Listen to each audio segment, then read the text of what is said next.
Good evening from the Rayburn Lab here in Hackney, East London.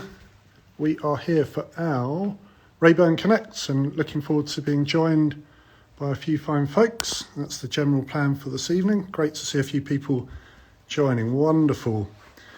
So for those of you that maybe haven't heard of Raeburn Connects or this is your first one, the whole idea with this is it's an opportunity really to have hopefully a really good conversation. Today is all about newness and really what that will look like going into the future. And I'm going to have an amazing special guest, Alec Leach, who I'm really looking forward to, of course, welcoming in a couple of minutes. And just while we're waiting for people to join, and amazing to see so many people joining, I'm just going to give a little bit of a tour of the Rayburn Lab. So, of course, at the moment, we're still in lockdown, unfortunately, here in London.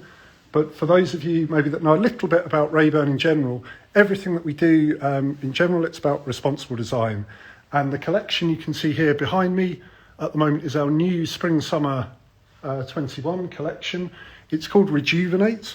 And actually, the whole collection, it's about actually not making anything new. It's really this idea of what you can do with what already exists. So as a business, we're all about responsible design. We're remaking, and then this season with Rejuvenate, it's about how we can extend that more than more. Sorry guys, there was a little pause there. So we've done some really cool collaborations this season, one being a fantastic duo called AATB, who've used incredible robots to work into some of our garments, as you can see here. And then we've really extended the remade philosophy more than ever before into super cool accessories. And I'm just going to show this little guy as an example. And then really cool pieces like our air brake collection, which some of you might know, again, about how that can be remade, completely rejuvenated. So again, a little quick tour. Everything in the space essentially is completely remade, a real focus on reducing our waste. And then really importantly, I'm just going to give Dave a little shout out. Dave's joining us today because the reason I just wanted to point out Dave is that tonight, yes, it's a little bit about Alec and I having a conversation, but really importantly, it's about you, the audience, giving your opinions, asking questions. And very kindly, Dave stayed in the studio so that if I miss anything on screen, then Dave's actually going to be able to help me with all of the questions. So with that, I'm hoping that Alec will be able to join me very soon, and the plan will be, with a little luck, I can do all of this. Great stuff. So there we go. Thanks for your patience, everybody. So we're just waiting for Alec now, and then we're connecting, and then hopefully we've got Alec at the moment. I can't see Alec. Hello. Okay, there we go. Good evening. Hello. Can you hear me? Perfect. All good? You're right. all good? Look Yeah, well, I'm fine. Just, you know how it is. Just enduring lockdown some more. Amazing. Well, just to say thank you, obviously, for joining us this evening. So, obviously, within Raeburn, we're really big fans of what you do with Future Dust. But I thought it'd be cool if you don't mind just telling the audience, maybe there's a few people that don't know about the amazing work that you guys do. If you can just explain, about your amazing work, essentially, to begin with. I mean, first off, there's no guys. It's just Guy. It's me on my laptop.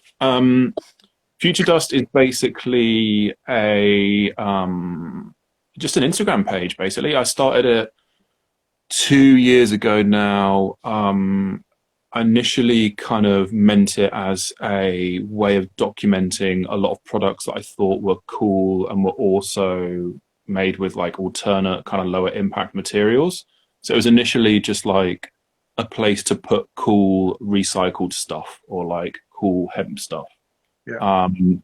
And that kind of quickly evolved as I got a lot more in touch with the kind of bigger issues going on in the industry. So now it's a bit more of a kind of activisty kind of tone. I'm not going to sort of claim that I am an activist because I do work in the industry, but it's just a it's just a responsible fashion Instagram page. Basically, it's not a business. There's no money involved in it. Nobody pays me for anything. I don't pay anybody else for anything. There's no sponsored posts. There's no adverts. There's like nothing like that. It's just I'm doing it in my spare time, essentially.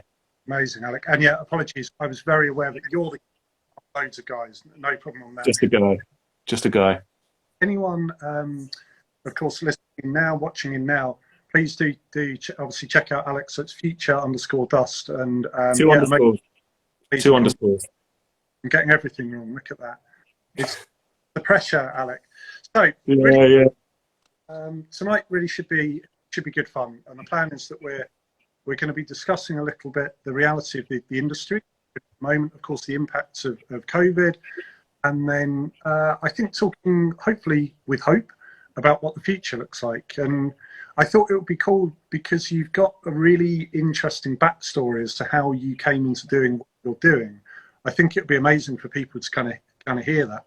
And just before you jump in, again, I'm just going to reiterate, because I appreciate we have new people joining all the time. Anyone that has any questions or anything like that go through, please ask them. We'll do everything we can, obviously, to answer them as best we can. Oh, over to you, Alec. So you mean like how I started Future Dust, like what my background is? Yeah. What was I was a fashion editor for nearly 5 years at Highsnobiety, and towards the end of my time there, I just kind of started to, when you're an editor, I'm sure you get it as well. Like when you're on that Fashion Week circuit, it's really relentless, and once you start putting two and two together and figuring out that like all of these collections that you're seeing, when you go to Paris and you see 100 collections in 6 days or something, and when you figure out that all of those clothes are actually being made, or, I mean, in some cases, a lot of them aren't being made, but like, all those brands are pumping all those clothes out there. Once I put two and two together on that, it sort of started to really kind of, I started to pay a lot more interest in the whole sustainability kind of. And I mean, this was like 2017, and this whole sustainability thing was completely separate from what I was doing at Highsnobiety, and completely separate to what we were sort of focusing on. And it's really to the credit of the people in the movement and the activists and the brands and the journalists and the reporters working in that space that it's now become so much more well known, and so much more kind of there's less stigma around it. People just don't think that it's organic cotton like hemp tote bags or whatever. Yeah, it's now something that every single person in the industry needs to be involved in some way or another, and that's really really good. Absolutely. Yeah. Do you think, I mean, you mentioned, I suppose for some people, maybe they don't even necessarily know kind of the merry-go-round, the hamster wheel that is fashion. So I'm guessing you as an editor, at points you were going from New York to London to Milan to Paris, maybe over 4 or 5 weeks, and seeing, as you said, sometimes up to 100 shows or presentations in each one, right? I didn't do New York. I would do London, Pitti, Milan, Paris, and that would be about 2.5 weeks. Yeah. And that's the editorial, the editorial kind of stretch of it. And, the buyers will do like months at a time, they're away forever. But for me, it was probably 2.5 weeks, twice a year, plus Copenhagen, maybe Seoul in Korea. Like once I did Shanghai, like, you go to all sorts of places as well, but like, it's pretty relentless. And that's just menswear. That's not including the stuff that gets put in the pre-collections or the women's collections or the, they do the cruise shows. They do like, it's really, it never stops basically. And that's something that you're really kind of, it's pretty brutal when you're working in that environment, because the new clothes do not end. I would get like 10 press releases a day just in my inbox of just new collections of people wanting to like check out the new stuff. And then that's not even including when the new products drop, because during my time in Highsnobiety, which was like 2014 to 2019, like the industry started changing a lot more to the kind of drop kind of calendar, that's become quite common now. And that would be happening in amongst all of the conventional shows as well. So you would have like, you know, January and February would be menswear, just overload. March, April, women's wear. May, things kind of chill out. June is back to menswear again, and then you go round and round and round. And during that time, you know, because we were also covering streetwear, you know, like Supreme doesn't really care about that stuff. They would be releasing stuff constantly. And same with whatever Kanye West was up to and whatever Vape was up to. You know, it's really, really, it truly does never end, the industry. So, understanding, obviously, maybe there's a very clear answer to this, which you've already outlined, just around the relentlessness. What was kind of the tipping point for you where you sort of went, well, hang on, I obviously feel pretty strong feelings about all of this? There wasn't like a tipping point. There wasn't like a moment. It was more like, oh, actually, I mean, there kind of was. Like the first time I went to the Copenhagen Fashion Summit, I was pretty like, I didn't realize that it was so much of a thing. Yeah. Sounds kind of ignorant now to say, like, I didn't realize sustainability was like a thing so much. But I mean, like during, you know, I started my career in fashion in 2014, and you know, we had like 2 years of the world being relatively chill before everything went to hell in 2016, and you had Brexit and the Trump presidency, and then things only got worse after that, and it became kind of impossible to ignore all of that kind of stuff, and you start to kind of put two and two together in like seeing what's happening outside, in the real world, and sort of seeing what's happening in fashion and figuring that like it's kind of time to start kind of changing things, I guess, or at least be part of the change. I mean, I come from a pretty kind of politically aware background. My degree's in politics. I studied politics at university, and I kind of grew up watching the news. My mum is kind of addicted to the news, so she'll watch like breakfast is at 9 a.m. every day because the news is on the radio. Lunch 1 p.m. again, the news. Then the news at 7, Channel 4. Channel 4 news is the best one, so you watch that at 7, and then at 10 p.m. you watch that one before you go to bed. So she will literally listen to the news 4 times a day. So like, kind of growing up in that kind of environment, it was like I was always very aware of what was going on in the world. So when I was working in fashion, there was always that kind of knowledge of how things in the rest of the world were happening as well. And like I said, when things started getting really bad in 2016, when the world really started to suck, it became kind of the news was almost entirely negative, right?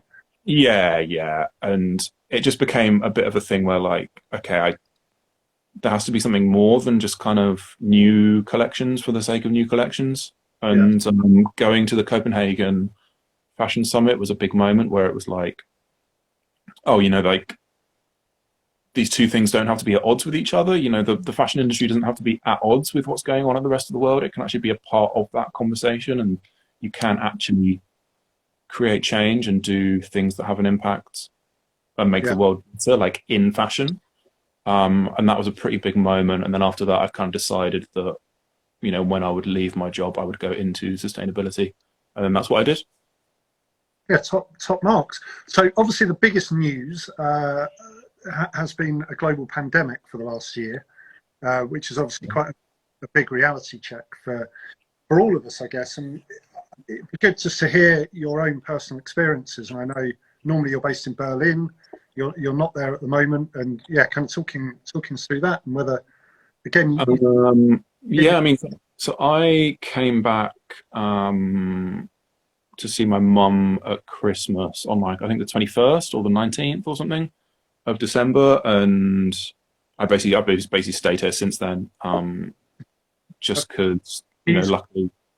So I'm in London, but then the most of the time I'd basically been in my flat in Berlin, not done anything really, which I guess is what basically everybody has done. More or less, I suppose. You know, within Rayburn, as I kind of mentioned, the one thing that we knew we didn't want to do was just carry on making more stuff. Because I think we all that brief kind of period back in March last year where things genuinely slowed down, and we had this rare kind of moment of actual kind of yeah, almost the proper full stop before I think things sped up for a lot of people. We really used that time, I think, with hindsight, hopefully as well as we could have done.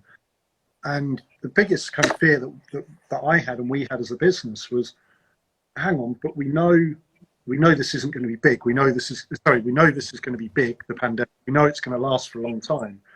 We also, I guess, had a little bit of a gauge on the environmental and inventory crisis that would be coming out of the other side of this, which I think, if anything, has been exacerbated even more than we ever thought. So part of our kind of thought with rejuvenation, and we built this whole manifesto for change with Restart as well, was just, well, hang on, let's not go back to business as usual, right? That would be the absolute worst thing we could possibly do. And I guess because you've got your fingers on the pulse, I think, for probably a lot more than I do. Do you think that's something you're seeing with other parts of the industry genuinely, or do you think it's all a little bit kind of green? I think it's a bit kind of early to tell, just because we're also kind of stuck in it all. You know, like we're still kind of in the tunnel. Yeah. So I think it's kind of hard to say what will happen. I do feel like, I mean, in terms of the corporate side of the industry, like it's in everybody at the top level. Everybody there has it in their interests for things to come back to normal, because they're the ones that benefit the most out of normality. I do think things had to slow down, like just in terms of the inventory, in terms of the human element of it. Like everybody's burnt out. It's exhausting doing this whole kind of cycle all the time. It's exhausting, like trying to keep up with it as a consumer as well. Like it's just a bit like it's too much. So I do sort of hope that we will be entering a bit of a kind of a 2008-esque kind of shift where, like, if you remember the whole hashtag menswear thing, where like Red Wing boots and like Made in America selvage was like the sort of big thing in menswear. I feel like we'll probably be due that kind of shift again towards more kind of slower forms of consumption.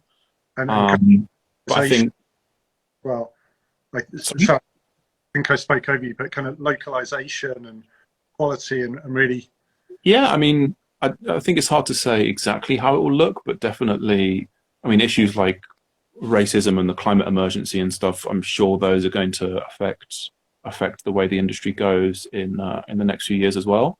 And hopefully we'll start to see a lot more progress on those things. But I feel like generally the whole kind of new sneakers being dropped like every day, like everything having a massive logo on it, like limited edition everything all the time, like everything's a drop. I think that's probably that kind of had its moment anyway. I feel like that, nothing lasts forever in fashion, so things are probably going to reset anyway.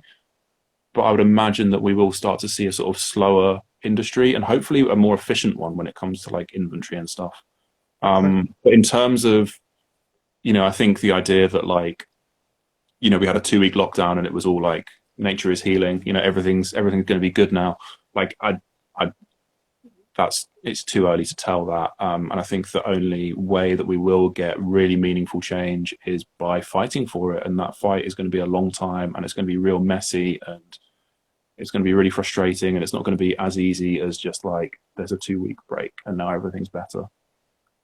Yeah, amazing. I guess we've had some really good questions coming through actually about whether things, whether people are going to be buying more sensibly going into the future, how maybe we can tackle some of those fast fashion brands where clearly everything's about cheaper. We also have one from Fin One Sneakers. What do you think collections will look like now after COVID? And how can we think about it, really reducing the strain on the planet? And I guess it's everything you've just outlined, right? Let's just be a lot more pragmatic and a lot more efficient in the way that we're doing this. I mean, for me, it's just really fucking common sense, right? It's, we just really need to try to stop assuming that exponential growth is always good. Categorically not, right? We need in the right way to support teams and businesses and families and do all of those things, but I don't think it has to be through this relentless idea of the old-fashioned version of growth, because it just doesn't stack up anymore. I think, I mean, this is something that happened, I think, even before the pandemic, but Soland, the brand in Copenhagen, they figured out a few years ago that like they were much better off if they focused just on what they were really good at. And you know, they've really edited the collection down. So now basically any Soland collection is like cool tees, and then the designs from those tees will also be on hoodies and, you know, crew necks. They have cool fruity shirts in like crazy patterns. They have cool like recycled polyester kind of sportswear, and then a couple of jackets maybe, and that's basically it. Like they completely edited down the collection, so they literally just have to work with a really tight kind of selection of materials, and that's really worked for them, because a lot of the time what happens is when you're a small brand and you do pretty well, all the retailers that you do well with start coming back to you being like, so what are your shoes going to look like? What are your suits going to look like? What's your accessories going to look like? We need twice as much stuff. It doesn't mean they're going to buy it. They just want to see twice as much stuff. And that's how you end up in these really insane situations where brands that have no desire to do footwear or tailoring or whatever else just end up kind of doing it anyway. And you end up with a lot of product out there that doesn't really need to be there and doesn't really like have a reason to exist, which I guess walking away from that is all about kind of, you know, focusing on what you do well, which I guess is quite similar to the way you guys run your business. You know, you just, due to the nature of the materials you use, you do have a sort of limited palette of what you can do with them, right?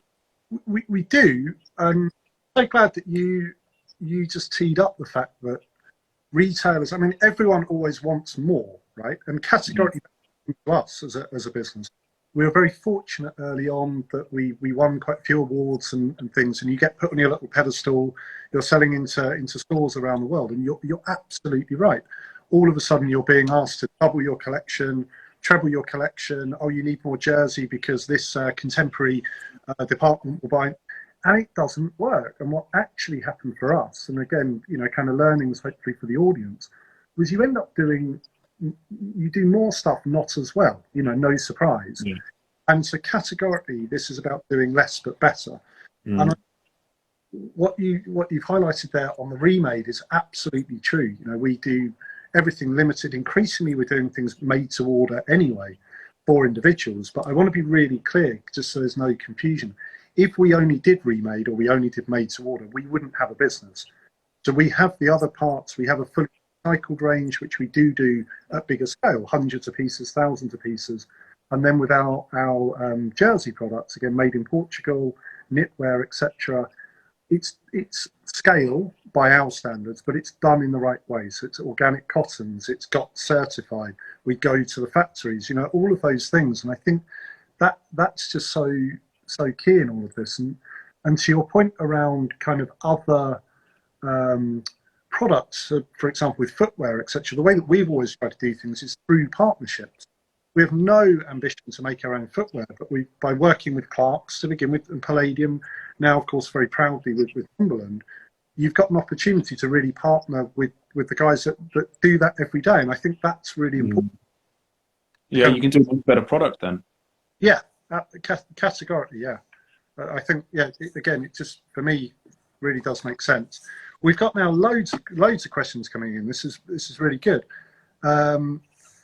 So I'm gonna read one from Clapham Girl, which I haven't read to begin with. This was around sort of some of those fashion brands. I'm not going to name them, but around how do we kind of tackle them, if you will, from sort of driving this really cheap mass consumerism. That clearly there's quite let's say a big swell going towards that, and that kind of becoming the norm.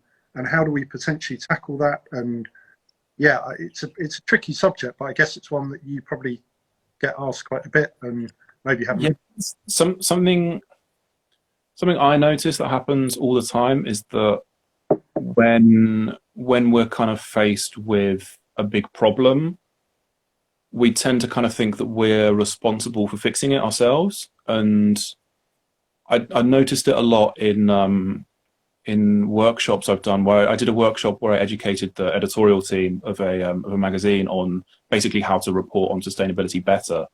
And they came back to me with a really similar question, which was like, how can we tell our readers who are the most sustainable brands and who aren't? And it's like you can't do that. It's not a thing of like fashion magazines or the fashion industry thing. It's like the world we live in, it's impossible to tell because there's no laws telling you how you should or should not communicate what you're doing. Like there's no way of telling which brand is the most sustainable because there's no metrics for it, and brands don't actually have to tell you anything. They don't have to say anything. So I basically came back to them being like, you guys can't solve that, but you can have a much more meaningful impact just when it comes to the relationships you have with brands and the relationships you have with your audience. So I think to come back to that question, it's more like, I mean, you know, a few individual consumers can't stop greenwashing. Like it's impossible. But what you can do is you can just encourage, you know, you yourself can try to be a better shopper and support brands that you care about. And you can tell your friends about that, and you can tell your family about it, and you can tell your colleagues about it. You can also, you know, join something like keep an eye on whatever Fashion Revolution is up to, and if they're working on any campaigns or any petitions, you can get involved in that, and again spread the word with, you know, your friends and your family and the people you work with. It's just about acknowledging kind of what your area of influence is, and then figuring out how you can be a part of that fight within that area of influence. And that's when things get really interesting when you work in the industry, because, you know, say if you're a buyer and you start thinking like, you know, how can I stop greenwashing? Well, then you do have an opportunity to talk to brands and say, hey, I think what you're doing, you know, I don't believe in it. I don't think what you're doing is actually genuine. Why? And, you know, you can then start leveraging your position again to sort of do that. But again, no single person can solve any of these problems. Yeah. It's a lot messier and a lot more, it's collective. It's about just playing your part, which is hard because you don't see immediate returns on that. You're not able to see like if you're having any sort of influence on anything. It's really difficult to tell that, but you just need to sort of be a part of it. And I think treating it like a muscle is a really good way of thinking about it. Like you just need to exercise your like being a better shopper muscle, or you're being an activist muscle. Yeah. And do it regularly in the same way that you would go to the gym or hang out with your mates. I sort of question as well our place within Raeburn, where, you know, I've been asked, you know, are you an activist? And I sort of, I don't think I am, and I don't think the brand is, but I sort of look, I think we're kind of pro-activists. We're just like, we're positive and we're just doing things. They're not always right, but we're trying always to make the right decision. And I think that's quite a nice way to hopefully kind of inspire people, because what you've just outlined, you know, on the individual level, that's how you have most impact, obviously, amongst your friends, your peers, and that's how the ripple kind of works. We did have a question, though, on the other extreme, which was from Still the Dream. At what point do you think the fashion industry should be regulated by the government? I've got some clear... Years ago, already should have been. It's like this industry can literally do what it wants because it's not seen as a public health issue. You know, like what happens in clothing production in our country and in the West isn't seen as a public health issue. It's a public health issue in lots of other places because all of these shitty practices that are going on. But like, you know, it's a public health issue when rivers are like polluted with like toxic chemicals and stuff for the sake of some cheap jeans. That's a public health issue. But that doesn't happen here, so it's not seen as a health issue. So people basically have a hands-off approach to it, which really needs to change. It should have been regulated years ago. Yeah, very clear, very agreed. This is very, very strong on this point. Yeah, no. Part of the frustration as well is that there have been numerous now lobbying groups working directly with the government here in the UK, that basically the door closes on any advice trying to come upstream on a governmental level. So it's pretty chastening, to be honest. And for an industry that apparently gives, I think it's 28 billion the economy. It's pretty scary, really. Yeah. It's not easy, but then, yeah. Amazing. So I suppose coming back to we had a sort of general flow as well through this, and we had some brilliant. Dave's still scribbling more out over there. I'm interested because you have your kind of mystic ball on the future a little, and if I may, this is my naive way of Yeah, I'm glad that it looks like that. yeah, no, definitely, and I think obviously we've seen this massive acceleration in kind of digital, and it'd be good just to kind of get your kind of. I love how straightforward you are about everything. Get your perspective on maybe what we've seen in the last year and how much of it you think is going to be beneficial going into the future. So to give some examples, even when I think about the fact now some brands are selling entire collections just digital renders, and that's incredible. You know, something's a carryover. The buyer's seen it before, but it's in a different color. You don't really need to make that thing, right? But all of a sudden, we've got all of this innovation happening around cars and around computer, all of this stuff kind of coming at you. And I love the fact that you described that relentless kind of hamster wheel earlier of the physical, you know, and the kind of analog that you used to go through 5 years ago. And now we've kind of got it digitally, right? All of this stuff again being thrown at us. So yeah, over to you. I mean, I think it's great that you know brands can sell their collections digitally. That seems like a step forward that kind of needs to happen because you know I know buyers, for example, like when you get to the really big brands, you end up doing like you'll go to Fashion Week and you'll see the menswear collection, then you have to buy the menswear collection in that week, but then you have to fly back 3 weeks later just to buy the shoes. You have a separate appointment and a separate thing for the shoes. It's like that is really, really great that like these sorts of processes can be made easier. I don't think fashion is ever going to become entirely online just because it's such a sociable industry. It just wouldn't make sense. You know, you need to have people coming together and, you know, in a sharing a space, essentially sharing, you know, seeing each other eye to eye and being able to touch clothes and being able to touch each other and stuff like that's definitely going to have to come back. I mean, it's impossible to say. I think Fashion Week will definitely change in the, you know, for a lot of smaller brands, it's like, why would you spend all that money and get such a low return on things? I would imagine that maybe there'll be a lot more emphasis on kind of localized events. So like if you guys are selling your collection online, then, you know, that takes away the whole sort of like Fashion Week thing, or it could potentially take that away. But then you could just do an event every season, just whenever you wanted to, just on your own terms and on your own kind of thing. And that would still be a way of connecting with people. You know, it would be a bit more difficult to reach people in New York, for example, but, you know, then maybe you guys end up doing a thing in New York or a thing in LA or something. So I think it'll probably get a lot more fragmented and a lot more localized, but we're definitely not going to end up in some sort of situation where like everything's done with computers and nobody sees each other again, because it sucks now.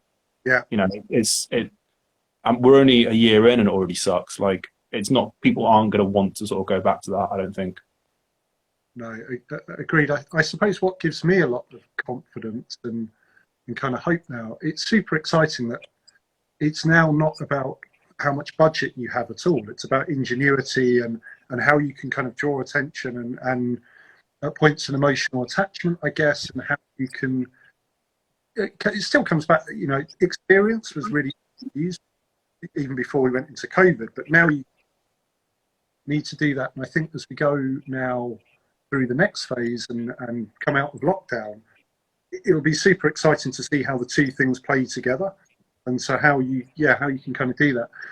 It's a fascinating area though. Everything now around phygital and that crossover, obviously digital, physical, the metaverse, all of these things. And I'm like a dinosaur in the whole conversation, but I'm super excited about it. We've got one question which is definitely very specific to yourself, Alec, at the moment, which is what do you think needs to be changed in the media? Obviously, with your background, genuinely ability. So fashion editors are all about culture. Like fashion magazines are all about culture. And when you work in that space, you you're trained to basically read the room. You're trained to sort of read between the lines on what's going on and connect the dots between a bunch of different things. And that's why, fashion is essentially kind of a cultural issue. And that means that, you can really quickly turn on your feet and deal with kind of social issues. So for example, fashion publications can really quickly get up to speed on the appointment of an indigenous American to the Biden cabinet. That's something really easy for them to sort of figure out because they're reading between the lines and they know what's going on in society. They know why that's important. They're not trained to do more kind of conventional, factual based journalism. So a lot of the time they're not really equipped to be able to analyze sustainability issues because sustainability is more of a scientific thing. It's about facts. And when you're sort of trained to think just in terms of cultural kind of connections, when you come up against sustainable issues, there's a tendency to just sort of say well, they say it's sustainable, therefore it is. And I think what needs to happen is that the industry needs to fashion editors need to sort of start getting a bit of a basic understanding of, for a start, what a supply chain looks like, because nobody knows what a supply chain looks like, and how that all works. And then to get a bit more old school and a bit more kind of journalistic in their reporting, because it's about facts. You need to sort of start thinking okay, so you're saying this is sustainable, but you have said nothing that gives me a reason to believe that it is. So why should I say that it is? That's the sort of mindset you need to start kind of cultivating. And that is kind of starting to happen. I think it needs to happen a lot kind of more broadly. There is also the problem, which is sort of the at the heart of the issue, that the fashion press gets all of its money from the fashion industry.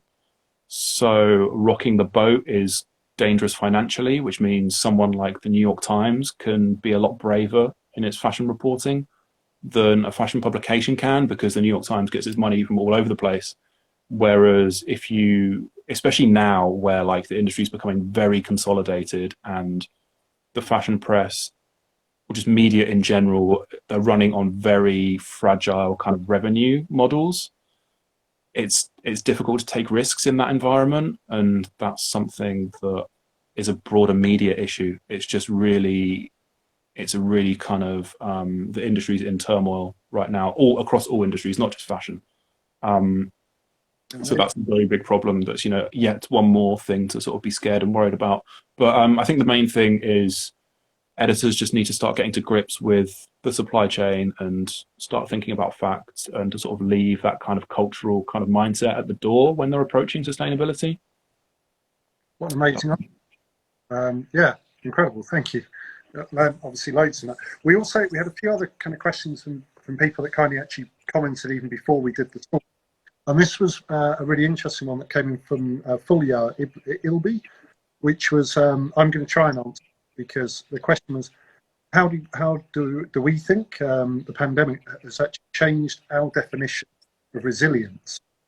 And I thought it's just straightforward as that. And I kind of mulled it over and actually thought, well, if resilience is essentially the ability really to sort of bounce back, if you will, or kind of rework. If anything, I don't think it's changed at all. It's just really reinforced the fact that as an industry and as creatives and everything else, it's kind of what we do, and obviously as people. So it's definitely been a mega challenge, and I don't want to take anything away from the reality of COVID, but for us as a business, it's kind of compounded, I think, the fact that when you're up against it, you dig deeper and you think cleverer, and you make the most of every opportunity.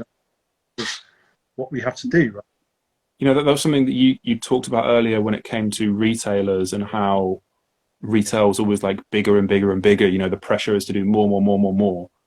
And what was pretty eye-opening, about fashion was, you needed a week of shops not being open in America for basically the entire department store industry to collapse in America. It was literally just it was such a short window of time, and then the house of cards just completely collapsed. And it's like, that's really not a resilient business if you're, they making loads of money and selling loads of clothes, but clearly there's not a stable foundation to that business. If shops being shut for a few weeks means that you're, completely collapsing.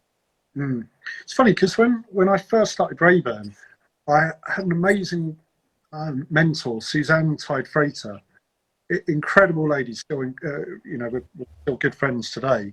And Suzanne, to begin with, just said to me, like, what do you want the business to be? And I said, my answer was sustainable, but in the old-fashioned sense of the word. Like, I just want to sustain itself and to grow kind of naturally. And what you're talking about there with the US department stores was anything but, right?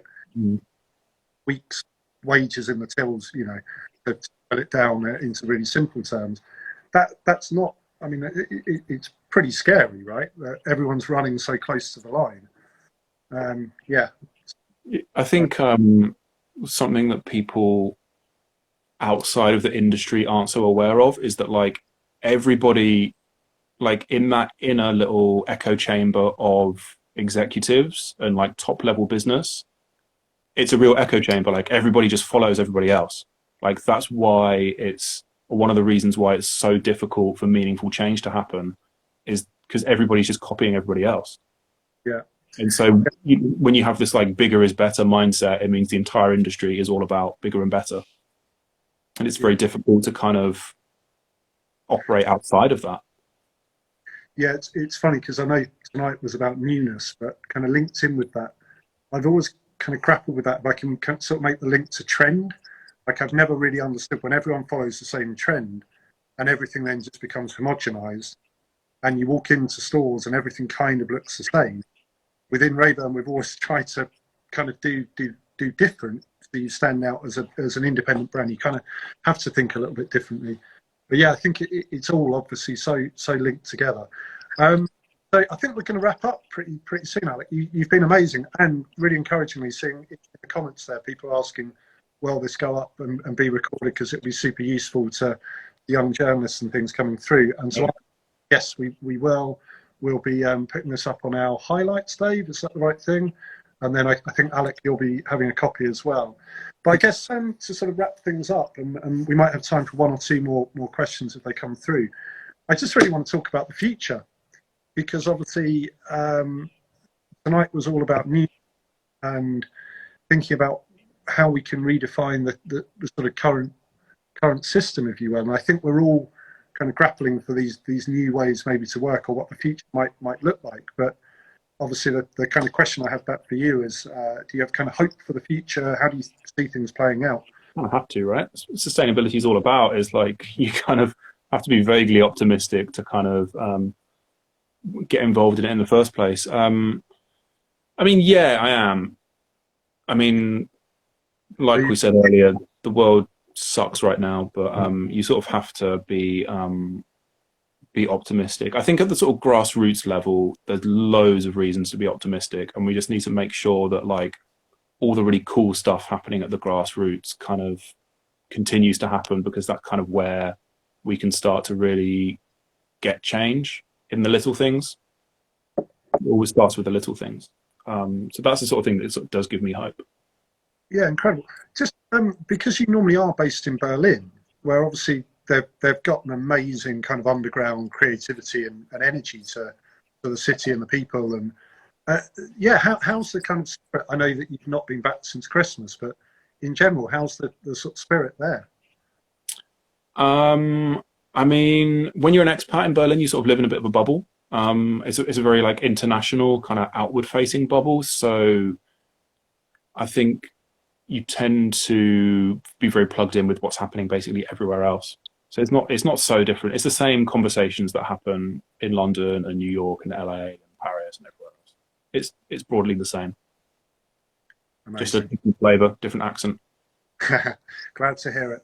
Amazing, Alec. Well, just to say thank you so much. And for anyone that we didn't get to your questions, please just feel free to write them, actually just copy and paste them into the normal like Instagram feed, and we'll do everything we can to get back to you. Because just apologies, we've actually sort of been flooded with quite a few, and we try to keep this to kind of 40-45 minutes, just everyone's collective time. But above everything, Alec, just to say thank you so much, and of course thank you to everyone listening in. It's been it's been, and yeah, good luck. And you've not got long till the next news with your mum, so not bad. Yeah, 15 minutes. Channel 4. Channel 4 is the big one. Channel 4 is the best one. Amazing. Great. Chat to you soon. Meeting in person soon enough. Yeah, hopefully. Hopefully. Take care, man. Thanks Ciao. again for everything. Amazing.